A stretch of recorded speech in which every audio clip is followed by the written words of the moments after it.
இப்போ நம்ம வித்தியாசமாக ஒரு முந்திரி கொத்து பண்ண போகிறோம். இதை பாருங்கள். இது பாசிப்பயிரை வறுத்து வச்சுருக்கேன். அரிசி பொன்னிறமாக அந்த மாதிரி வறுத்து வச்சுருக்கேன். 3 ஏலக்காய், எள்ளு, முந்திரி பருப்பு எடுத்து வச்சுருக்கேன்.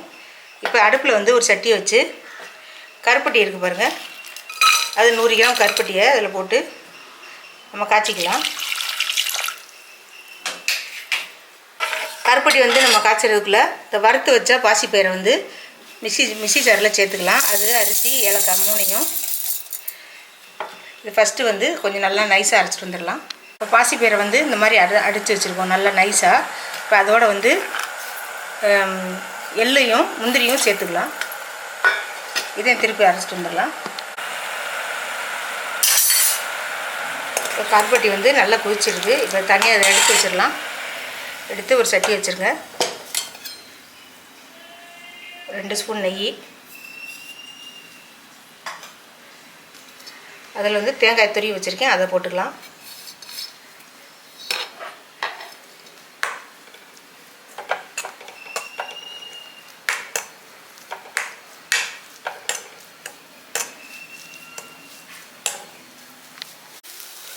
இப்போ தேங்காய் கொஞ்சம் வதங்கிடுச்சு. இப்போ இந்த கருப்பட்டி அப்படியே இருத்தாப்பில் விட்டுடலாம்.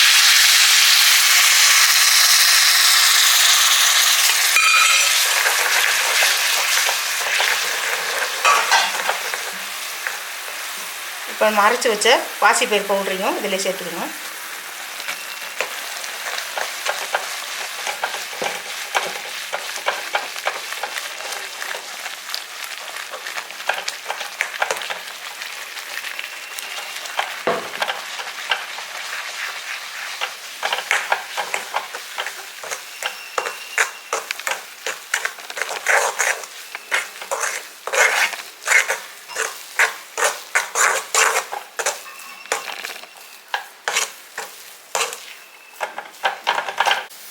எல்லாம் 1க்கு 2 வந்துருச்சு.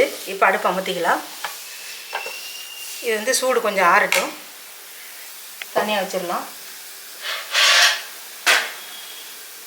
இப்போ அடுப்பில் கொஞ்சம் எண்ணெய் வச்சு நம்ம சூடு பண்ணிக்கலாம். இப்போ நல்லா சூடு ஆறிடுச்சு. இதை சின்ன சின்ன உருண்டையெல்லாம் பிடிச்சி வச்சிடலாம்.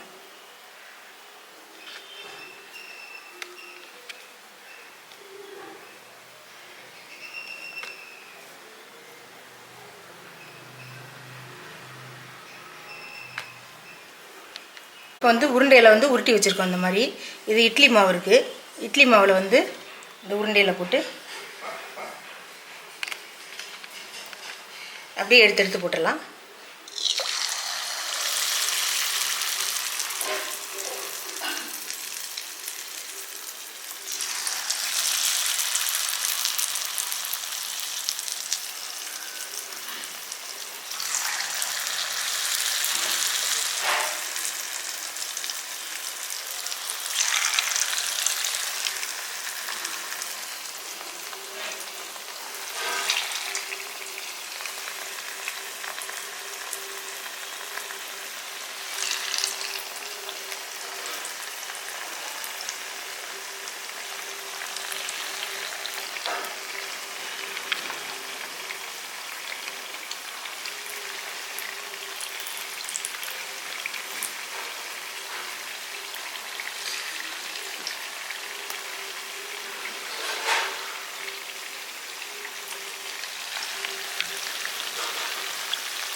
போட்ட உருண்டையில் ஒன்றா பரட்டி போடுங்க.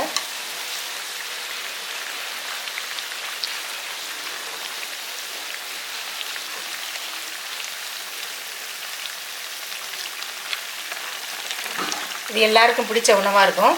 நம்ம சேனலை எல்லோரும் சப்ஸ்கிரைப் பண்ணுங்கள். இது ஈவினிங் ஸ்நாக்ஸாக குழந்தைகளுக்கு பண்ணி கொடுங்க, ரொம்ப சத்து உள்ளது.